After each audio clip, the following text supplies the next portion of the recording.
மாணவர்கள் எவரும் போதைக்கு அடிமையாகாதீர்கள். அடிமையானவர்கள் மீண்டதாக சரித்திரமில்லை. எனவே உங்களையும் சமூகத்தையும் பாதுகாத்துக் கொள்ளுங்கள். உங்கள் நலன் கருதி கல்வி டிவி. கல்வி டிவி வழங்கும் இலவச இணையவழி கல்வி சேவையினூடாக இணைந்து கொண்டிருக்கிற அனைத்து மாணவ செல்வங்களுக்கும் எனது இன்னொரு வணக்கத்தை கூறிக்கொண்டு, நாங்கள் இன்றைக்கி தரம் 10 விஞ்ஞான பாடத்தில் உள்ள ஓட்டமினியல் என்ற பாடத்தினுடைய 2வது வகுப்பில் இணைஞ்சிருக்கிறோம். நாங்கள் கடந்த வகுப்பில் ஓட்டமினியல் தொடர்பான அறிமுகத்தில் நிலைமின்னியல் என்ன, ஓட்டமினியல் என்ன, நிலைமின்னேற்றம் எப்படி ஓட்டமின்னேற்றமாக மாறுது, அது தொடர்பான விஷயங்கள் பற்றி அடிப்படையில் கதைச்சினாங்க. மற்றது உலோகப் பொருட்கள் எப்படி நன்றாக மின்ன கடத்துது, அல்லுலோகப் பொருட்களையும் மின்ன கடத்தையில் அது பற்றின விளக்கம் எல்லாம் கடந்த வகுப்பில் கடைசியாக பார்த்துனாங்க. இன்றைக்கு அதனுடைய 2வது வகுப்பில் இன்றைக்கு நினைச்சிருக்கிறோம். தொடர்ச்சியாக நாங்கள் பார்ப்போம். கடந்த வகுப்பில் கடைசியில் நான் ஒரு விஷயத்தை சொல்லி போட்டு போனான். ஒரு எளிய மின்சுற்றொண்டை வச்சு அதிலேருந்து மின்னோட்டம் மின்னழுத்தம் தொடர்பான பிரச்சனைகளை பற்றி கதைச்சினான். இன்றைக்கு நான் அதை ஒரு ஞாபகப்படுத்துகிறேன். ரைட், கடைசியில் ஒரு எளிய மின்சுற்றொண்டை வச்சுனாங்க. இங்கே ஒரு பல்ப், ரைட், ஓகே, இங்கே ஒரு பல்ப், ஒரு மின் குமிழை போட்டு நாங்கள் ஒரு சர்க்கிட் ஒன்றை உருவாக்கினாங்க. இங்கே ஒரு பேட்ரி போட்டு ஒரு சர்க்கிட் ஒன்று உருவாக்கியிருக்கிறோம். எங்கே பார்த்தீங்கன்னு சொன்னால் இது ஒரு ப்ளஸ் முடிவிடம், ரைட். பெரிய கோடு, பேட்டரின்ற பெரிய கோட்டால் ப்ளஸ் முடிவிடம் காட்டப்படும், சின்ன கோட்டால் மைனஸ் முடிவிடம் காட்டப்படும், ரைட். இது ஒரு 1.5 வோல்டேஜ் பேட்டரி அழுத்தத்தை பிரயோகிச்சிருக்கிறேன்.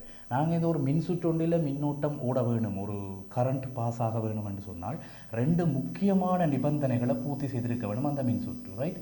முதலாவது, மின்சுற்றில் கண்டிப்பாக கட்டாயமாக ஒரு மின்னழுத்த வித்தியாசத்தை பிரயோகிக்க வேண்டும், ரைட்.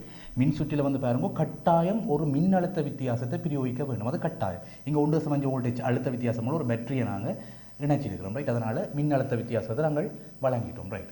ஓகே, 2வது விஷயம் பாருங்க, சுற்று கட்டாயமாக பூரணப்படுத்தப்பட்டிருக்கணும். பூரணப்படுத்தப்பட்டிருக்கணும்டா என்னென்றால், இங்கே ப்ளஸ் முடிவிடம் இருக்குது தானே, இங்கேருந்து வெளிக்கிற கரண்ட், இது மின்னோட்டத்தின் திசை என்றெல்லாம் நான் கடந்த வகுப்பில் பார்த்தேன். நான் ஐ என்று குறிப்போம் மின்னோட்டத்தின் திசை இப்படி இருக்குது. ப்ளஸ்லேருந்து வெளிக்கிற கரண்ட் இந்த திசை வழியே இப்படியே இந்த திசை வழியே இந்த பல்புக்குள்ளால் ஓடி அப்படியே வெளியால் இப்படி இந்த திசையால் மைனஸ் என்ற புள்ளியை தொடுது. அப்போ கரண்ட் ப்ளஸ்லேருந்து வெளிக்கிட்டு மைனஸ் என்ற புள்ளியை தொட்டால் அந்த சுற்று பூரணப்படுத்தப்பட்டிருக்குது. பேட்டரியினுடைய ப்ளஸ்லேருந்து பேட்டரியினுடைய மைனஸுக்கு கரண்ட் சேர்ந்துட்டுதுன்னு சொன்னால், ப்ளஸ்லேருந்து வெளிக்கிட்டு மைனஸுக்கு சேர்ந்துட்டுன்னு சொன்னால் சுற்று பூரணப்படுத்தப்பட்டிருக்கு. ஆகவே இந்த 2 நிபந்தனைகளும் பூர்த்தி செய்யப்பட்டால் மட்டும்தான் சுற்றில மின்னோட்டம் பாயும் என்று எடுத்துனாங்க. முதல்ல நாங்கள் மின்னோட்டம் என்ன என்றால் நாங்கள் ஒரு விளக்கமாக பார்ப்போம், ரைட். முதலாவது விஷயம் பாருங்கோ, மின்னோட்டம் இது ஒரு மின் கணியங்கள், ரைட். அப்போ மின்னோட்டம் என்றது நான் ஐ என்று குறிப்பேன். ஐ, கேபிட்டல் ஐயில் குறிக்கிறது மின்னோட்டத்தை. மின்னோட்டம் என்ன என்று கேட்டீங்கன்றால், இங்கே பாருங்க, இந்த ப்ளஸ் என்ற முடிவிடத்திலிருந்து மைனஸ் என்ற முடிவிடத்தை நோக்கி மின்னோட்டம் ஓடுதுன்னு காய்ச்சினாங்கள் தானே. அப்போ எலக்ட்ரான்களுடைய அசைவு, எலக்ட்ரான்கள் உண்மையாக இங்கே மைனஸ் முடிவிடத்திலிருந்து ப்ளஸ் முடிவிடத்தை நான் கடந்த வகுப்பில் தெளிவாக காய்ச்சினேன். மைனஸ்லேருந்து இப்படி தான் எலக்ட்ரான்களுடைய பாய்ச்சல் இருக்குது, ரைட். எலக்ட்ரான்ஸ் மைனஸில் தான் அதிகளவான எலக்ட்ரான்கள் இருக்கும். இங்கே இந்த மைனஸ் முடிவிடத்தில் பாருங்க, எலக்ட்ரான்ஸ் அதிகமாக இருக்கும். இங்கே ப்ளஸ் முடிவிடத்தில் எலக்ட்ரான்ஸ் குறைவாக இருக்கும், ரைட். இங்கே இருக்கிற எலக்ட்ரான்ஸ் குறைவாக இருக்குது. அப்போ கூட இருக்கிற இடத்துல இருந்து எலக்ட்ரான்கள் மைனஸ் முடிவிடத்தில் கூட இருக்குன்னா, அங்கே இருந்து ப்ளஸ் முடிவிடத்தை எலக்ட்ரான்கள் ஓடும், அதுக்கு ஆப்போசிட் டிரெக்ஷனில் மின்னோட்டம் ஓடும். கடந்த வகுப்பில் கடைசியாக காய்ச்சினாங்க, ரைட். இந்த மின்னோட்டம் என்னென்னு கேட்டீங்கன்றால், எலக்ட்ரான்கள் பாய்கிறது தானே, எலக்ட்ரான்கள் ஃப்ளோ ஆனாலே மின்னோட்டம் காய்ச்சினாங்க. அப்போ எலக்ட்ரான்கள் பாய்கிறது ஒரு நேரத்துக்கு கதைக்கிறது. உதாரணத்துக்கு ஒரு நேரம் சார், ஒரு அலகு நேரத்துக்கு இவ்வளவு எலக்ட்ரான்கள் பாய்ஞ்சது, அதைத்தான் மின்னோட்டத்துக்கு நாங்கள் அளக்குறது. இப்போ மின்னோட்டம் என்னென்னு கேட்டீங்கன்றால், அப்படின்னா என்னென்னு கேட்டால், ஓரலகு நேரத்தில் பாய்ந்த மின்னேற்றங்களின் அளவு. மின்னேற்றம்ன்றது எலக்ட்ரான் தான், ரைட். எலக்ட்ரான் தான் இங்கே சார்ஜ். அப்போ சார்ஜ் எலக்ட்ரான் அசைக்கிறதுலாம் மின்னோட்டம் உருவாகுதுன்னு நான் கதைக்கிறோம், ரைட். அப்போ மின்னோட்டம் ஐ என்றது, மின்னோட்டம்ன்றது சமன்பாடு வடிவில் கொடுக்கணும் என்றால், மின்னோட்டம் சமன், ரைட். ஏற்றத்தின் அளவு, பாய்ந்த ஏற்றங்களின் அளவு கீழே நேரம். இந்த சமன்பாடு உங்களுக்கு சிலபஸில் இல்லை, பட் தெரிஞ்சு வச்சுக்கொள்ளுங்க, ரைட். மின்னோட்டத்தை உண்மையை எப்படி அளக்குறதுன்னு கேட்டால், மின்னோட்டம்ன்றதுண்டா என்னன்னு கேட்டால், நேரம், ஒரு செகண்ட் நேரத்துக்கு எவ்வளவு ஏற்றங்கள், எவ்வளவு எலக்ட்ரான்கள் பாஞ்சாலே அது மின்னோட்டம் உருவாகும்னு காய்ச்சினாங்க. அப்போ ஒரு செகண்ட் நேரத்தில் எவ்வளவு எலக்ட்ரான்கள் பாஞ்சது என்றதுதான் மின்னோட்டம், ரைட். இதை நான் குறியீட்டில் ஆகிக்கிறேன். மின்னோட்டத்தை ஐ என்று குறிப்பேன், இதை கியூ என்று குறிப்பேன், இதை டைம் என்று. இந்த சமன்பாடு உங்களோட சிலபஸில் இல்லை, உங்களோட புக்கில் இல்லை, பட் அடிப்படையாக தெரிஞ்சு வச்சிருக்க வேண்டும். அப்போ மின்னோட்டத்தின் அலகு என்ன வேறு? மின்னோட்டம்ன்றது ஒரு செகண்ட் நேரத்துக்கு எவ்வளவு எலக்ட்ரான்கள் பாஞ்சாலே அங்கே மின்னோட்டம் உருவாகும்னு சொன்னாங்க. அது இன்னும் விளக்கமாக கதைக்கணும் வேண்டாம். மின்னோட்டம் என்னென்னு கிளியராக கதைக்கணும் வேண்டால், ஒரு செகண்ட் நேரத்துக்கு, ஒரு அலகு நேரத்துக்கு எவ்வளவு எலக்ட்ரான்கள் பாயுது சில எலத்திரங்கள் டக்கண்டு பாஞ்சிடும். மின்னல் அடிக்கலாம் டக்கண்டு பாஞ்சிடும். தெளிவாக படிச்சாங்களே இந்த கலந்து போப்பில். அப்போ மின்னல் பாய்க்கலாம் டக்கண்டு இலத்திரங்கள் பாஞ்சிடும். அப்போ ஒரு செகண்ட் நேரத்துக்கு நிறைய இலத்திரங்கள் பாஞ்சிடும். அப்போ ஒரு செகண்ட் நேரத்துக்கு நிறைய இலத்திரங்கள் பாஞ்சாலும் அங்கே மின்னோட்டம் பெருசாக இருக்கும். ஒரு செகண்ட் நேரத்துக்கு கொஞ்சம் இலத்திரங்கள்லாம் பாயுதுன்னு சொன்னால் அங்கே மின்னோட்டம் குறைவாக இருக்கும். அதுதான் விளக்கம். அப்போ இந்த அழகு என்ன, மின்னோட்டத்தின் அழகு என்னன்னு கேட்டால் ஏற்றத்தை அளக்குறது நாங்கள் சார்ஜை கூலோம் மண்டலம், அதெல்லாம் கூட சிலபஸில் இல்லை, பட் தெரிஞ்சு வச்சுக்கொள்ளுங்க. ஏற்றத்தை வந்து கூலோம், கேபிட்டல் சின்னு சொல்கிறது. கூலோம் தான் ஏற்றத்தினுடைய அளவு. ஏற்றத்தின் அளவை வந்து கூலோம் மண்ட அழகில் அளப்போம். நேரத்தை வந்து செகண்டில் அளப்போம். ரைட். அப்போ கூலோம் செகண்ட் -1 தான் மின்னோட்டத்தின் அலகு, யூனிட். அப்போ மின்னோட்டத்தின் அலகு வேறுங்கோ கூலோம் செகண்ட் -1. அதை எப்படி கதைக்கலாம் என்றால் ஒரு கூலோம் செகண்ட் -1 வந்து ஒரு ஆம்பியர் என்று கதைப்போம். ரைட். அப்போ நீங்கள் கதைக்க மின்னோட்டம்ன்றது அடிப்படையிலையும் சரி நியம முறையிலையும் சரி மின்னோட்டத்தை அளக்கிற அலகு வந்து ஆம்பியர் கேபிட்டல் ஏல குறிக்கிறது. ரைட். அப்போ மின்னோட்டம் அடிப்படை என்ன தெரிஞ்சிருக்கணும், ஒரு செகண்ட் நேரத்துக்கு எவ்வளவு இலத்திரங்கள் பாய்ஞ்சது, ஒரு செகண்ட் நேரத்துக்கு பாய்ந்த இலத்திரங்களுடைய அளவை நாங்கள் மெஷர் பண்ணி கூலோம் செகண்ட் -1 அளப்போம். அந்த ஒரு கூலோம் செகண்ட் -1 தான் ஒரு ஆம்பியர் என்று வருது. அப்போ மின்னோட்டத்தை அளக்கிற நியம அலகு ஆம்பியர் தான். அப்போ மின்னோட்டத்தை அளக்கும் நியம அலகு ஆம்பியர். ரைட். ஓகே. அடுத்தது வந்து பாருங்க இந்த மின்னோட்டத்தை எப்படி அளக்குறது. அப்போ சில கருவிகளை போட்டு தான் அளப்போம். சர்க்கிட்டுகள் எல்லாம் சில கருவிகளை போட்டு தான் மின்னோட்டத்தை அளப்போம். அப்போ மின்னோட்டத்தை அளக்கிறதுக்கு பயன்படுத்தப்படுகிற கருவி என்னென்னு கேட்டால் ஆம்பியர் மானி. ஆம்பியர் என்ற ஒரு விஞ்ஞானி தான் அதை கண்டுபிடிச்சவர். அப்போ ஆம்பியர் என்ற பேராலேயே ஆம்பியர் மானி, அதுதான் மின்னோட்டத்தை அளக்க பயன்படுத்தப்படுகிற கருவி. இந்த ஆம்பியர் மானி எப்படி இருக்குன்னு கேட்டால் இப்படி சுற்றுகளில் இப்படி பயன்படுத்துவோம். ஏ என்று குறியீடு, இதுதான் ஆம்பியர் மானியினுடைய குறியீடு, சுற்றுகளில் பயன்படுத்தப்படுற சுற்று குறியீடு. இதை வந்து பாசிட்டிவ் முனை, இது நெகட்டிவ் முனை. அப்போ பேட்டரியின் பாசிட்டிவோட இந்த பாசிட்டிவை இணைக்கிறது, பேட்டரியின் நெகட்டிவோட இந்த நெகட்டிவை இணைக்கிறது, நெகட்டிவ் முனையை இணைக்கிறது.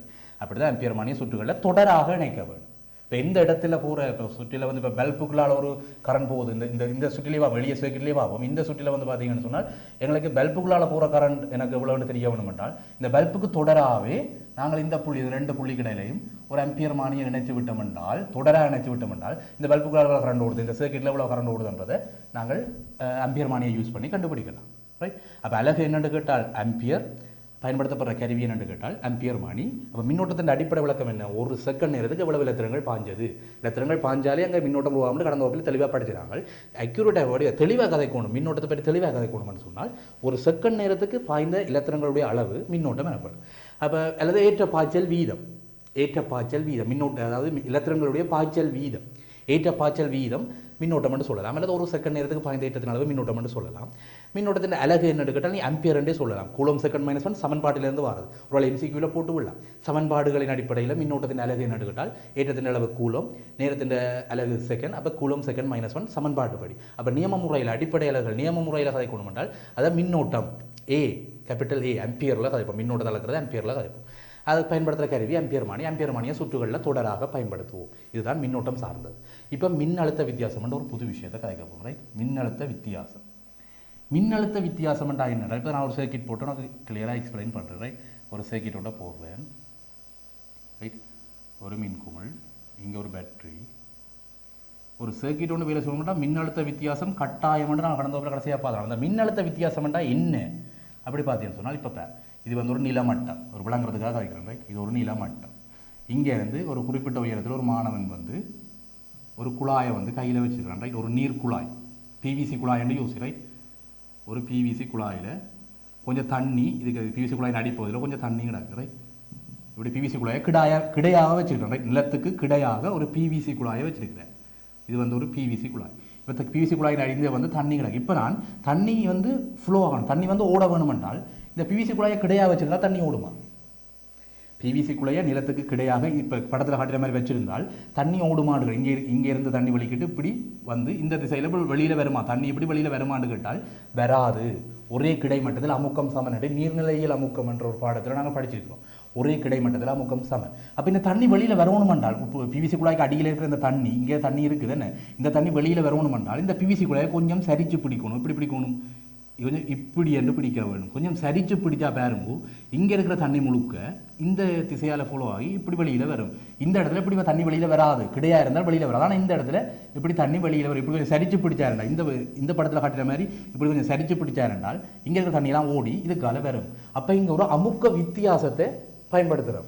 இந்த புள்ளியில் வேறங்கோ இருக்கிற அமுக்கம் 10 ஃபெஸ்கால் என்று வச்சேன். இந்த புள்ளியிலையும் 10 ஃபெஸ்கால் தான் அமுக்கம் இருக்கும். ஏனென்றால் ஒரே கிடைமட்டத்தில் அமுக்கம் சமன். ரைட். ஒரே கிடைமட்டத்தில் அமுக்கம் சமன். அப்போ அமுக்க வித்தியாசம் இங்கே இல்லை, அமுக்கம் சமநிலையில் இருக்குது, அமுக்க சமநிலையில் இங்கே கிடை இருக்குது முதல் படத்தில். ரெண்டாவது படத்தில் வேறு இந்த புள்ளியில் அமுக்கம் 10 பெஸ்கால் என்றால் இந்த புள்ளியில் இருக்க அமுக்கம் ஒரு 4 பெஸ்காலாக வரும். ஏனென்றால் உயரம் குறைவு, கிடைமட்டத்திலேருந்து உயரம் இங்கே குறைவு, ரைட். இங்கே உயரம் கூட, அப்போ இங்கே பெரிய ப்ரெஷர் இருக்குது, இங்கே சின்ன ப்ரெஷர் இருக்குது. அவை பெரிய ப்ரெஷர்லேருந்து சின்ன ப்ரெஷர் நோக்கி அமுக்கத்தை சமப்படுத்துறதுக்காக இந்த தண்ணி வந்து இங்கே முன்னா ஓடி வரும். அப்போ அமுக்க வித்தியாசம் இருந்தால் அங்கே ஒரு ஃப்ளோ நடக்கும். இது ஒரு அடிப்படையான விளக்கம், நீர்நிலையில் அமுக்கத்திலே பார்த்துறேன். இப்போ அதைத்தான் இங்கே கொண்டு வந்து செய்ய போகிறோம். இங்கே வந்து பார்த்தீங்கன்னா பாருங்க, இங்கே மைனஸ் முடிவிடத்தில் லெத்திரன்கள் வந்து அதிகமாக இருக்குன்னு காய்ச்சினான், இங்கே வந்து லெத்திரன்கள் வந்து குறைவாக இருக்குன்னு காய்ச்சினான். அதனால லெத்திரன்கள் இப்படி பாய போகுது, ரைட். லெத்திரன்கள் பாருங்க, ஒரு அலகு ஏற்றம் எவ்வளவு நிலைமின் சக்தியை சேமித்து வச்சிருக்குது, எவ்வளவு மின் அழுத்த சக்தியை சேமித்து வச்சிருக்குது.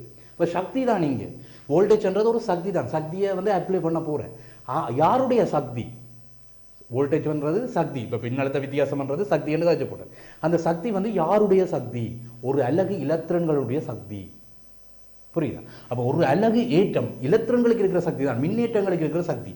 அப்போ ஓரலகு ஏற்றங்கள் கொண்டுள்ள மின் சக்தி, கொண்டுள்ள நிலை மின் சக்தின்னு சொல்லலாம், அல்லது நிலை மின் அழுத்த சக்தி. நிலை மின் அழுத்தது நல்ல வேண்டது, நிலை மின் அழுத்த சக்தி என்று சொல்ல நீ பயன்படுத்தலாம். ஒரு அலகு ஏற்றம், ஒரு அலகு, ஒரு கூலோம் அளவு சார்ஜஸ் எலக்ட்ரான்கள் வச்சிருக்கிற நிலை மின் அழுத்த சக்தி, நிலை மின் அழுத்த சக்தி, அதைத்தான் வந்து நாங்கள் வோல்டேஜ் என்று கதைப்போம், ரைட். அப்போ வோல்டேஜ் வந்து முக்கியமாக வோல்டேஜ் எப்படி கதைக்கணும்னா ரெண்டு மெயினான புள்ளி. இப்போ இந்த குழாய் பெருசுகளில் பார்த்தீங்களா, ஒரே கிடைமட்டத்தில் அமுக்க சமனா 2 புள்ளிகளை வச்சு கதைச்சினாங்க. அப்படி தான் பாருங்க, இங்கே மறை முடிவிடத்தையும் நேர் முடிவிடத்தையும் சார்ந்து தான் இங்கே நாங்கள் கதைக்க போகிறோம். 2 முடிவிடங்களை கதைப்போம். இந்த இடத்துல வந்து லத்திரன்களுக்கு இருக்கிற சக்தியும் இந்த இடத்துல இருக்கிற லத்திரன்களுக்கு இருக்கிற சக்தியும் டிஃபரன்ஸாக இருந்தால் தான் அது அழுத்த வித்தியாசத்தை தரும். 2 இடத்துலையும் முறையளவு சக்தி இருந்தால் அங்கே கரண்ட் ஃப்ளோ நடக்காது. இப்போ மறை முடிவிடத்தில் இருக்கிற லத்திரன்களின் சக்தி வந்து பார்த்து ஒரு அலகு ஏற்றத்தை எடுத்து நீ அளந்து பார்த்தீங்கன்னா 100 ஜூல் சக்தி இருக்குது மறை முடிவிடத்தில், ரைட். இங்கே இப்போ நேர் முடிவிடத்தில் வந்து பார்த்தீங்கன்னு சொன்னால் 100 ஜூல் சக்தி தான் இருக்குது, அங்கே 100 ஜூல் சக்தி தான் இருக்குன்றால் அங்கே லத்திரன்களுக்கு இருக்கிற சக்தியில் ஒரு டிஃப்ரென்ஸ் இல்லை, லத்திரன்களுக்குள்ள இருக்கிற சக்தியில் வந்து ஒரு டிஃபரன்ஸ் இல்லை. அதனால அங்கே மின்னோட்டம் ஓடாது. அப்போ மின்னழுத்த வித்தியாசம் இங்கே 2 புள்ளியிலையுமே 100 100 joule minus 100 joule equal to 0 joule. அப்போ சக்தி அங்கே கொடுக்கல, மின்சுற்றுக்கு சக்தி கொடுக்கல. 2 புள்ளிகளுக்கு இடையில அழுத்த வேறுபாடு 0, ரைட். அப்போ நான் ஜூலில் இங்கே அழுத்த வேறுபாடு அளக்கிறது இல்லை. ஜூலில் சில பேர் குழம்புவாங்க, ஜூலில் கதைக்கிறான்னு சொல்லி. ஜூலில் கதைக்கிறது அழுத்த வேறுபாடு. ஜூல்ன்றது ஆட்ட ஜூல், ஒரு கூலோம் அளவு. அப்போ கூலோம் அளவு பிரி, ஒரு கூலோம் அளவில் லத்திரன்கள், கூலோம்ன்றது ஏற்றங்கள் அளக்கிற அலகு, ரைட். அப்போ கூலோம் அளவில் லத்திரன்களுக்கு இருக்கிற சக்தியை தான் நான் வோல்டேஜ் என்று கதைப்பேன். அப்போ யூல் கூலோம் -1. அப்போ வோல்டேஜ் என்ன என்று கேட்டால் அழுத்த வித்தியாசம் அப்படின்னா என்னென்று கேட்டீன்னு சொன்னால் ஓரலகு இலத்திரன்கள் கொண்டுள்ள நிலை மின் அழுத்த சக்தி, ரைட். அப்போ அது சக்தியின்கள் என்ன வரும்? சக்தியின்கள் ஏற்றம் என்று வரும். மின்னழுத்தம் என்று சொல்லு, மின்னழுத்தம் வோல்டேஜ்ன்றது சக்தியின்கள் ஏற்றம். அப்போ யூல் ஓவர் கூலோம் வரும். இதை வந்து சுருக்கி எடுத்தால் யூல் கூலோம் -1 வரும். இது வந்து உனக்கு தேவையில்லை, இது வந்து அடிப்படையான சமன்பாடுகள் இருந்து வர அலகு, ரைட். இதை வந்து யூல் கூலோம் -1 தான் நான் வோல்ட் என்று கதைப்பேன், ரைட். வோல்ட் என்று விஞ்ஞானத்தை இதை கண்டுபிடிச்ச பண்ணா ஒரு யூல் கூலோம் -1 நான் ஒரு வோல்ட் என்று கதைப்பேன். இந்த ஒரு வோல்ட் என்று நீ கதைச்சப்பட வோல்டேஜை வோல்ட்டிலேயே கதைச்சப்பட ஒரு வோல்ட் என்றா என்ன உண்மையாக அழுத்த வித்தியாசம்ன்றது என்ன? ஒரு வோல்ட்ன்றது ஒரு அலகு ஏற்றம், ஒரு அலகு சார்ஜ், ஒரு அலகு எலக்ட்ரான்கள் வச்சிருக்கிற பொட்டன்ஷியல் மின்னழுத்த சக்தி, ரைட். ஒரு அலகு எலக்ட்ரான்கள் வச்சிருக்கிற மின்னழுத்த சக்தியை தான் நான் ஒரு வோல்ட் என்று கதைப்பேன். அப்போ ஒரு வோல்ட்டினுடைய அடிப்படை விளக்கம் உனக்கு வந்துட்டு. அப்படி 2 புள்ளிகளுக்கு கதைக்க வேணும். ஒரு பேட்டரியில் 2 புள்ளிகளுக்கு கதைக்கணும். மறை முடிவிடத்தில் இருக்கிற அழுத்த வித்தியாசமும் கதைக்கணும், நேர் முடிவிடத்தில் இருக்கிற அழுத்த வித்தியாசத்தையும் கதைக்கணும், ரைட். அப்படி கதைக்கக்குள்ள பார்த்தீங்கன்னா 2 புள்ளிகளுக்கு இடையில இருக்கிற அழுத்த வித்தியாசத்துக்குள்ள ஒரு டிஃபரன்ஸ் கிடைக்கும். 2 புள்ளிகளுக்குள்ள அழுத்த வித்தியாசத்துக்குள்ள ஒரு டிஃபரன்ஸ் கிடைக்கும். அந்த டிஃபரன்ஸ் தான் அழுத்த வேறுபாடு. அப்போ 2 புள்ளிகளில் இருக்கிற அழுத்தத்தை அளந்து 2க்குள்ள ஒரு டிஃபரன்ஸ் எடுத்தால் அது அழுத்த வேறுபாடு. அப்போ அழுத்த நான் இந்த படத்தில் காட்டினேன், 2வது படத்தை பாருங்க, இந்த படத்தில் காட்டின மாதிரி 2 புள்ளிக்கு இடையில அமுக்க வித்தியாசம் வந்தால் தான் அங்கே ஃப்ளோ நடக்கும், தண்ணியின் இயக்கம் நடக்கும். அது மாதிரி இங்கே 2 முனைகள் நேர்முனைவு மறைமுனைக்கு இடையில் இருக்கிற அழுத்த வித்தியாசம் நடந்தால் தான் அங்கே ஒரு கரண்ட் ஃப்ளோ இருக்கும், ரைட். அப்போ அழுத்த வித்தியாசத்துக்கும் கரண்ட் ஃப்ளோவுக்குமான தொடர்பு, அதாவது மின்னோட்டத்துக்கும் மின்னழுத்த வித்தியாசத்துக்குமான தொடர்பு உனக்கு ஓமின் விதி என்ற ஒரு விஞ்ஞானி கண்டுபிடிச்சு சொன்னவர். அந்த விதியை நாங்கள் தொடர்ச்சியாக பார்ப்போம், ரைட். அடுத்தது பாருங்க, ஒரு மின்னியக்க விசை, ஒரு புது விஷயம், மின்னியக்க விசையும் பாருங்க வோல்டேஜில் தான் கிடைக்கிறப்ப வோல்டேஜ் மின்னழுத்த வேறுபாடு தானே. மின்னழுத்த வேறுபாடுன்றது மின்னழுத்த வேறுபாடும் மின்னியக்க விசை ரைட். இப்போ மின்னழுத்த வேறுபாடுன்றது வோல்டேஜில் கதைப்போம். அந்த மாதிரி மின்னியக்க விசை மின் இயக்க விசை என்று சொல்கிறது. மின் இயக்க விசை அதை வந்து electromotive force right. EMF electromotive force. இப்போ மின்னழுத்த வேறுபாடை வந்து நாங்கள் வோல்டேஜில் காய்ச்சினாங்க ரைட். அப்படின்னா என்ன, ஒரு அலகேற்றம் கொண்டுள்ள மின்சக்தி நிலை மின்சக்தின்ற அளவு வோல்டேஜில் காய்ச்சினாங்க ரைட். ஓகே, அடுத்து வந்து பார்த்தீங்கன்னு சொன்னால் அப்படின்னா என்னென்னு பார்த்தீங்கன்னு சொன்னால் இப்போ இஎம்எஃப் ஒன்று வந்துருக்கு. இப்போ பேட்டரிக்கு தான் இஎம்எஃப் கதைக்கிறது. பேட்டரிக்கு தானே நான் வோல்டேஜ் கதைச்சினேன். இப்போ பேட்டரியை வந்து நான் சுற்றுகளில் பயன்படுத்தலை ரைட். பேட்டரியை வந்து நான் சுற்றுகளில் பயன்படுத்தாத சந்தர்ப்பத்தில் பேட்டரியினுடைய இரு முனைகளுக்கு குறுக்க உள்ள அழுத்த வித்தியாசம் என்னவோ அதுதான் மின்னியக்க விசை. இப்போ 1.5 வோல்டேஜ் பேட்டரியை பயன்படுத்துகிறேன் என்று சொன்னால், ஒரு பென்டோஸ் பேட்டரி ஒன்று பயன்படுத்துகிறேன் சொன்னால் 1.5 வோல்டேஜை பயன்படுத்துகிறேன். அது இந்த பேட்டரியை வந்து நான் சுற்றுகளில் பயன்படுத்தலை, சும்மா தனி வரும் பேட்டரியை மட்டும் எடுத்து வச்சுக்கிறேன். அப்போ 2 முனைகளுக்கு இடையில் அழுத்தம் இருக்கும், அழுத்தத்தில் ஒரு வித்தியாசம் இருக்கும், மின்னழுத்த சக்தியில் ஒரு வித்தியாசம் இருக்கும். அதைத்தான் 1.5 வோல்டேஜ்ன்றது அது மின்னியக்க விசை இ என்று குறிக்கிறது. மின்னியக்க விசை பாருங்க வோல்டேஜ் தான் நடக்கும் 1.5 வோல்டேஜ். இப்போ நீங்கள் சுற்றுகளில் பயன்படுத்தினால் ஒரு சர்க்கிட் ஒன்றை கிரியேட் பண்ணி ஒரு மின் சுற்றுக்கு இதை கொடுத்தால் உண்மையாக இந்த பேட்டரியால் பல்புக்கு கொடுக்கப்பட்ட அழுத்தம் ஒரு 1.2 வோல்டேஜ் தான் இருக்கும். இந்த பல்ப் எடுத்துக்கொள்கிற அழுத்தம், பல்ப் வந்து எரியும் தானே, பேட்டரியில் கொடுத்து கனெக்ட் பண்ண எரியும் தானே. அப்போ 1.2 வோல்டேஜ் என்ற அழுத்தம் வந்து பாருங்க உண்மையாக பேட்டரியிலேருந்து எடுக்கப்பட்ட அழுத்தம். இப்போ 0.3 வோல்டேஜுக்கு என்ன நடந்தது, 0.3 வோல்டேஜை காணையில். அது என்ன நடந்ததுன்னு கேட்டால் பேட்டரி கொஞ்சத்தை எடுத்து போடும் ரைட். பேட்டரி வந்து பாருங்க 0.3 வோல்டேஜ் 0.3 வோல்டேஜை பேட்டரி எடுத்து போடும். இப்போ ஸ்மால் கதைக்கு விடுறேன் பாரு. இப்போ நீ வந்து இப்போ உனக்கு வெளிநாட்டிலேருந்து ஒரு மாமா வந்து உனக்கு 10 கண்டோஸ் தாரார் ரைட். 10 கண்டோஸ் தாரார், வீட்டை கொண்டு தம்பிக்கு கொடுடான்னு சொல்லி. இப்போ நீ என்ன செய்வே, அதில் ஒரு 2 கண்டோஸ் எடுத்துட்டு தான் வீட்டை கொண்டு கொடுப்பேன். உனக்கு 2 எடுப்பா தானே, எடுத்து போட்டு தான் மிச்சத்தை கொண்டு விழா தான் அந்த 2 கொண்டு கொடுப்பேன். அந்த மாதிரி தான் பாருங்க இந்த பேட்டரியும் 1.5 தான் கொடுத்தது, உண்மையாக 1.5 தான் உண்மையாக கொடுத்தது. தான் ஒரு 0.3 எடுத்து போட்டு மிச்சத்தை கொண்டு பல்புக்கு கொடுப்பேன், விழா தான் அந்த 2 கொடுப்பேன். இப்போ நீ செய்கிற விளையாட்டு தான் இங்கே பேட்டரியும் செய்ய போகுது. அது ஏன் எடுக்குதுன்னு கேட்டால் பேட்டரிக்கு குறுக்கு ஒரு தடை இருக்குது, பேட்டரிக்குள்ள ஒரு அகத்தடை. இதெல்லாம் உனக்கு அட்வான்ஸ் லெவல் சயின்ஸில் போனால் டீப்பாக படிப்பாங்க. இங்கே வந்து உனக்கு நார்மலாக தெரிஞ்சிருந்தா சரி, பேட்டரிக்குள்ள ஒரு சின்ன தடை இருக்கும், அகத்தடைன்னு குறிக்கிறது, சிமுலாரில் குறிப்பாங்க அகத்தடை. அந்த தடைக்கு எதிராக மின்னோட்டம் வேலை செய்கிறதுக்கு கொஞ்சம் அழுத்தத்தை கொடுத்துட்டு போகும். இப்போ நீ எப்படி மாமா தர்ற கண்டோஸில் 2 எடுத்து போட்டு தம்பியில் கூட கொடுப்பியோ மிச்சத்தை, அந்த மாதிரி இந்த பேட்டரி நீ கொடுக்குற 1.5 வோல்டேஜ் அழுத்தத்தில் கொஞ்சத்தை தான் எடுத்து போட்டு தண்டை தவைக்கு எடுத்து போட்டு மிச்சத்தை கொண்டு பல்புக்கு கொடுக்கும். பல்புக்கு கொடுத்தது உண்மையாக 1.2 வோல்டேஜ் தான். அப்போ தான் எடுத்தது 0.3 வோல்டேஜ். தான் எடுத்த அந்த சக்தி இருக்குது, அழுத்த சக்தி இருக்குது தானே, அது ஏன் எடுத்தது பேட்டரி கொஞ்சம் சுடும். பேட்டரியை தொடர்ந்து சுற்றியில் பயன்படுத்தினால் பேட்டரி சுடும். அப்போ வெப்ப சக்தியை இழக்கிறதுக்காக நான் சொன்னேன் வோல்டேஜ்ன்றது ஒரு சக்தி மாதிரியே யோசி ரைட். வோல்டேஜ்ன்றது ஒரு சக்தி, மின்னழுத்த வித்தியாசம்ன்றது ஒரு சக்தி. சக்தியை சுற்றுக்கு கொடுத்து தான் நீ லைட் எடுக்கிறாய். பட் உண்மையாக அது லைட் சக்தி கிடையாது, வோல்டேஜ்ன்றது உண்மையாக சக்தி கிடையாது. நீ அப்படி யோசிக்கலாம். ஏன் ஜூல் கூலம், ஒரு வோல்டேஜ்ன்றது என்ன, ஒரு ஜூல் கூலம் -1, ஒரு அலகு ஏற்றத்திற்கு இருக்கிற சக்தியை தான் நான் வோல்டேஜ்னு கதைக்கிறேன். ஸோ நீ வோல்டேஜ் நீ வந்து நேரடியாக நீ சக்தி என்று சொல்லலாது, பட் மறைமுகமாக உன்னுடைய புரிதலுக்காக விளங்குறதுக்காக அதை வோல்டேஜ் நீ ஜூல் என்று கன்சிடர் பண்ணிக்கொள்ளலாம் ரைட். அப்போ என்ன ஜூல் பை கூலம் தான் ஒரு எலக்ட்ரானுக்கு இருக்கிற சக்தி தான், ஒரு அலகு எலக்ட்ரானுக்கு இருக்கிற சக்தி தான் ஒரு வோல்ட்ன்றது. அப்போ மின்னழுத்த சக்தி இப்போ நீ சொல்ல யோசிக்கலாம், மின் சக்தி என்று படிக்கிறோம் உங்களுக்கு ஜூல் ஒன்றுமே கதைக்கலையே என்று சொல்லி யோசிக்கலாம். நீ கொடுக்குற வோல்டேஜ் தான் சக்தி மாறி அங்கே வேலை செய்ய போகுது, மின் சக்தி மாதிரி ரைட். எலக்ட்ரான்களுக்குள்ள சக்தி தான் அது ரைட். அப்போ 1.5 வோல்டேஜ் இங்கே பேட்டரியில் வந்து 0.3 எடுத்து போட்டு பல்புக்கு வந்து 1.2 தான் கொடுத்தது. 0.3 ஏன் எடுத்ததுன்னு கேட்டால் தன்னுடைய தேவைக்காக எடுத்துக்கொண்டது. உள்ளுக்குள்ளால் கரண்டோட விட போகுது, பேட்டரிக்குள்ளால் கரண்டோட விட போகுது. அந்த தேவைக்காக கொஞ்சம் அழுத்தத்தை செலவிட போகுது, 0.3 சின்ன வோல்டேஜ் செலவிட போகுது. அப்படி செலவிடுறதால அது வெப்ப சக்தியாக மாறும். கொஞ்சம் நிறைய நேரம் நீ பேட்டரியை கொழி வச்சுருந்தீங்கன்னா அது சூடாகும் ரைட், வெப்ப சக்தியாக அது இழக்கப்படும். அதான் இந்த விளக்கம். மின்னழுத்த வேறுபாடு மின்னியக்க விசை. மின்னியக்க விசைன்றது சுற்றுகளில் பேட்டரியை பயன்படுத்தாத இஎம்எஃப் என்று சொல்லுவோம். என்ன இஎம்எஃப் என்றது என்னென்றால் சுற்றுகளில் பேட்டரியை பயன்படுத்தாத போது பேட்டரியின் இரு முனைகளுக்கு குறுக்க உள்ள மின்னழுத்த வித்தியாசம். கிளியராக கதைக்கணும். இஎம்எஃப் என்ன எடுக்க சோதனை மின்னியக்க விசை என்றால் என்ன, இஎம்எஃப் ஃபோர்ஸ் எலக்ட்ரோமோட்டிவ் ஃபோர்ஸ்ன்னு சொல்கிறது. அப்படின்னா என்னென்னு கேட்டால் சுற்றுகளில் பேட்டரி ரைட் உலர் மின்கலத்தை பயன்படுத்தாத போது உலர் மின்கலத்தின் இரு முனைகளுக்கும் ப்ளஸ் முனைக்கும் மைனஸ் முனைக்கும் இடையில் உள்ள மின்னழுத்த வித்தியாசத்தின் அளவு இஎம்எஃப் ஆகும். எலக்ட்ரோமோட்டிவ் ஃபோர்ஸ் எலக்ட்ரான்களை தள்ளும் விசை. உண்மையாக இன்னும் விளங்க மாதிரி கதை கொண்டு வந்தால் இப்படி ஒரு பேட்டரி இருக்கு ரைட். இந்த இடத்துல வந்து பாருங்க எலக்ட்ரானை வந்து இடிப்பர், இந்த இடத்துல எலக்ட்ரானை வேண்டுவர். அப்போ 2 பக்கம் ஃபோர்ஸ் இருக்கு. எலக்ட்ரானை தள்ளுவர், இந்த இடத்துல ஃபோர்ஸ் கொடுத்து தள்ளுவர். அதான் எலக்ட்ரோமோட்டிவ் ஃபோர்ஸ்ன்னு சொல்கிறது. எலக்ட்ரான்களை தள்ளுறது. மற்ற பக்கம் எலக்ட்ரானை வேண்டுறது. ஒரு வயரை போட்டு நீங்கள் நினைச்சு என்ன பல்ப் பெரிய எலக்ட்ரான்களுடைய அசைவு இருந்தாலே அங்கே மின்னோட்டம் உருவாகும் ரைட். அதை பேசிக்கலாக பார்த்தாங்க ரைட். அப்போ எலக்ட்ரான்களுடைய அசைவு இருந்தால் மின்னோட்டம் உருவாகும், இங்கே தள்ளுறது இருக்குது, இங்கே இழுக்கிறது இருக்குது ரைட். அப்போ 2 ஃபோர்ஸ் காரணமாக ஒரு பேட்டரியை ஒரு வயரை போட்டுருந்தா கனெக்ட் பண்ணிட்டால் பல்ப் எரியும் ரைட். ஓகே, அப்போ எலக்ட்ரோமோட்டிவ் ஃபோர்ஸ்ன்றது சுற்றுகளில் பயன்படுத்தாத போது கிளியராக காய்க்கணும். சுற்றுகளில் பேட்டரியை பயன்படுத்தாத போது பேட்டரியின் இரு முனைகளுக்கு குறுக்க உள்ள மின்னழுத்த வித்தியாசத்தை எலக்ட்ரோமோட்டிவ் ஃபோர்ஸ் இஎம்எஃப் என்று கதைக்கிறது. இந்த இஎம்எஃப் உனக்கு இங்கே பிரயோகிக்கப்படும். இங்கே வந்து இந்த பிரயோகங்கள் பெருமளவில் இல்லை. இஎம்எஃப் இந்த பிரயோகங்கள் உனக்கு மின்காந்த தூண்டல் என்று எனக்கு ஜெனரேட்டருக்குள்ளே நடக்கிற விஷயங்கள். ஒரு ஜெனரேட்டர்லேருந்து எப்படி கரண்ட் உருவாகுது அங்கே நீ வந்து இந்த இஎம்எஃபினுடைய விளக்கம் அங்கே தெளிவாக படிப்பா. அப்போ பேசிக்காக இங்கே எடுத்துக்கொள்ள இஎம்எஃப் என்னென்றால் சுற்றுகளில் பயன்படுத்தாத வரைக்கும் 2 முனைகளுக்குள்ள அழுத்த வித்தியாசத்தை இஎம்எஃப் கதைக்கிறார். ரைட், ஓகே, இந்த விஷயம் ஓகே. இப்போ நான் புதுசாக ஒரு விஷயத்தை கிடைக்க போகிறேன். நான் சொன்னாலும் இந்த அழுத்த வித்தியாசத்துக்கும் மின்னோட்டத்துக்கும் ஒரு சின்ன கனெக்ஷன் இருக்குது.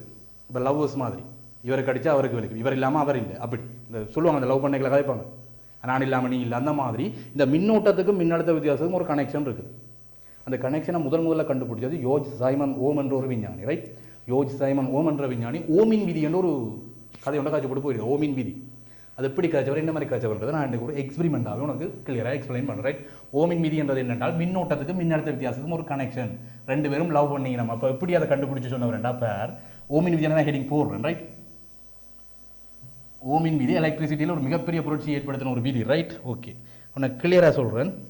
ஒரு எக்ஸ்பெரிமெண்ட்டாகவே நான் உனக்கு போட்டு காட்டுறேன். அது ரைட், ஒரு சர்க்கிட் ஒன்றை போட்டு சர்க்கிட்டாலே உனக்கு கிளியராக எக்ஸ்பிளைன் பண்ணுறேன். ரைட், ஓகே, பாரு ஒரு நைக்ரோம் கம்பி சுருள்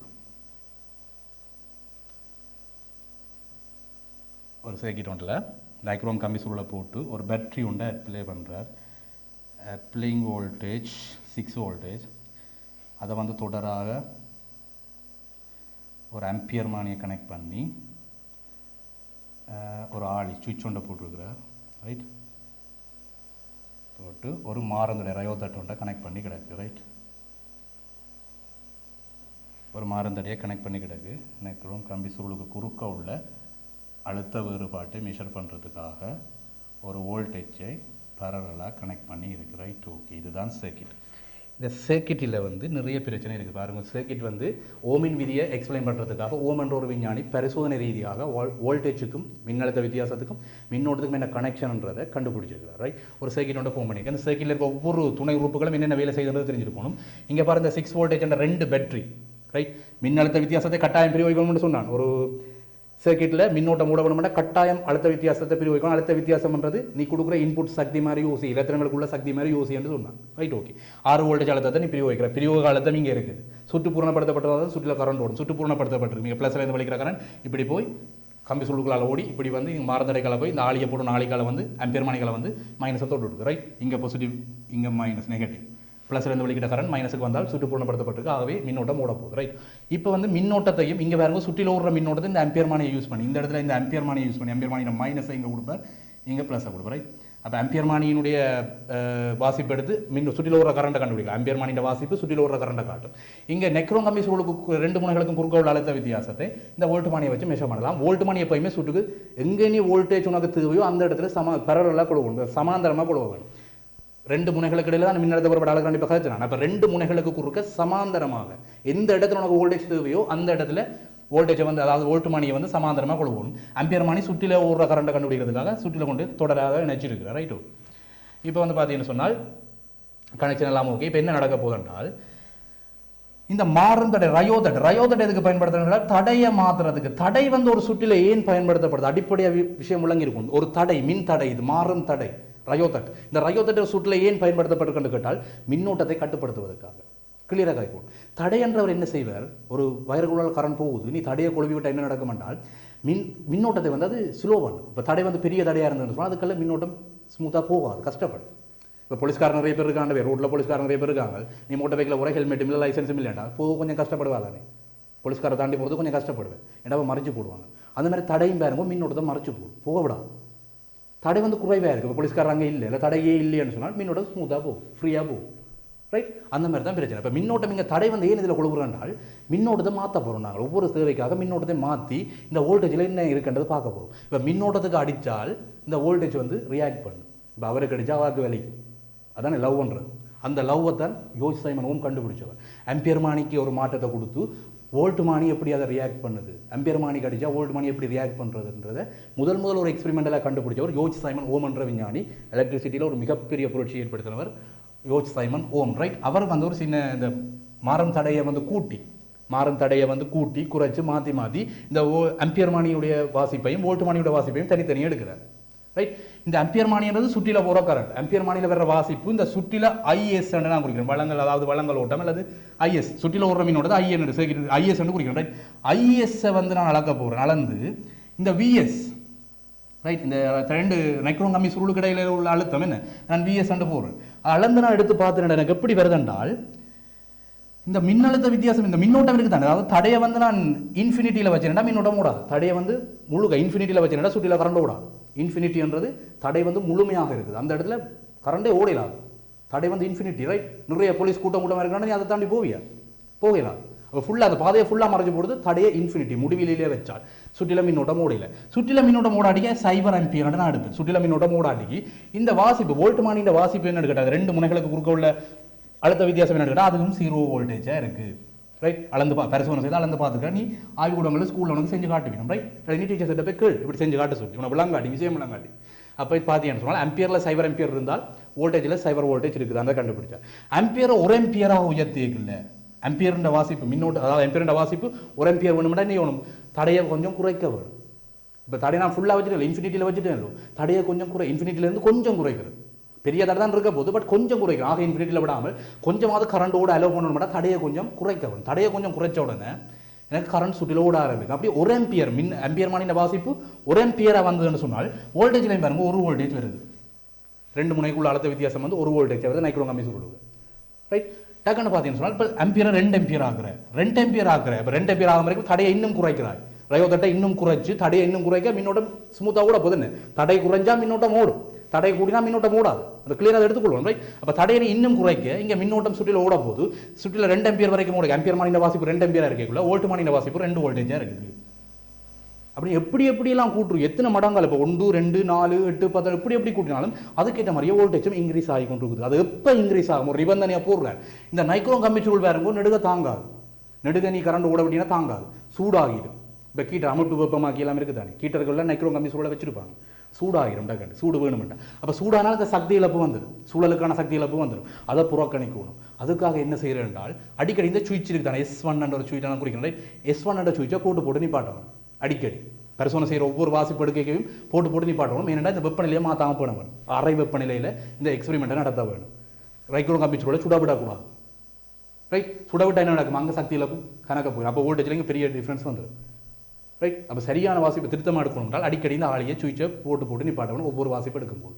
அப்போ இந்த வாசிப்பு எடுத்தது ஒரு கிராஃப் பண்ணுறார், எக்ஸ்பெரிமெண்ட் பண்ணி ஒரு கிராஃப் பண்ணுறார். அந்த கிராஃப் எப்படி வருதுன்னா யோசிச்சு பண்ணுவோம். வோல்டேஜை வந்து YHலையும் எக்ஸஜில் மின்னோட்டத்தையும் வச்சு தானே மாற்றத்தை அளந்தவர். மின்னோட்டத்தை ஆம்பியரில் அளப்போம், வோல்டேஜ் வந்து வோல்ட்டில் அளப்போம். ரைட். ஓகே. அப்படி அளக்கக்குள்ள எங்களுக்கு சைபர் அந்த புள்ளிகளில் ஒரு புள்ளி கட்டாயம் வருது. அப்போ மின்னோட்டம் சைபராக இருந்தால் சுற்றுக்கு அந்த இருக்கிற அழுத்த வித்தியாசம் 0வாக இருக்குது. அப்போ சைபரில் ஒரு புள்ளி வருது.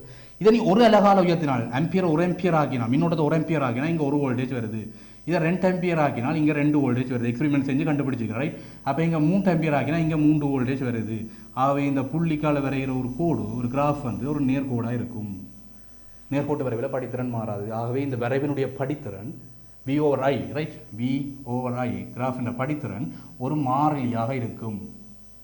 அந்த மாறிலி பாருங்கோ கடத்தி நைக்ரோன் கம்பி சுருளினுடைய தடை திறன் என்று கண்டுபிடிச்சிருக்கார். தடை அந்த நைக்ரோன் கம்பி சுருள் எக்ஸ்பெரிமெண்ட் வச்சு வடிவ பார்.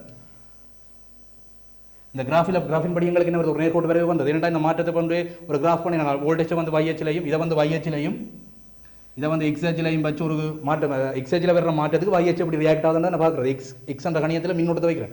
மின்னோட்டத்தை மாத்திரன் ரயோதட்டை யூஸ் பண்ணி மின்னோட்டத்தை மாத்திரன் மின்னோட்டத்தில் வர்ற மாற்றத்துக்கு ஏற்ற மாதிரி வோல்டேஜில் எனக்கு மாற்றம் வருது. ஸோ அந்த மாற்றத்தை சரியாக குறித்து ஒரு கிராஃப் பண்ணால் நேர்கோட்டு வரைவு வருது. நேர்கோட்டு வரைவின் படித்திறன் மாறாது. நீ கணிதத்தில் படிச்சது நேர்கோட்டு வரைவின் படித்திறன் எங்கேயுமே மாறாது, எந்த புள்ளியில் எடுத்தாலும் மாறாது. ஸோ படித்திறன்றது இங்கே என்ன, voltage by ampere. Right. Volt அழுத்த வித்தியாசத்தை மின்னோட்டத்தால் பிரிக்கிறது எனக்கு ஒரு மாறிலி என்று கிராஃபில் இருந்து கிடைச்சிட்டு ஒரு கன்ஸ்டன்ட், ஒரு மாறிலி. அந்த மாறிலி என்று கேட்டால் இந்த நைக்ரோன் கம்பி சுருளுக்கு ஒரு தடை இருக்கு. நைக்ரோன் கம்பி சுருளுக்கு ஒரு தடை இருக்கு. கம்பி சுருளுக்கு குறுக்க உள்ள அழுத்தத்தை தான் அளந்தன, கம்பி சுருளுக்கு தான் கரண்ட் அனுப்பின. அப்போ பார் கம்பி சுருளுக்கு ஒரு தடை இருக்கும். அந்த தடையத்தான் பாருங்க இந்த மாறிலி தரும்.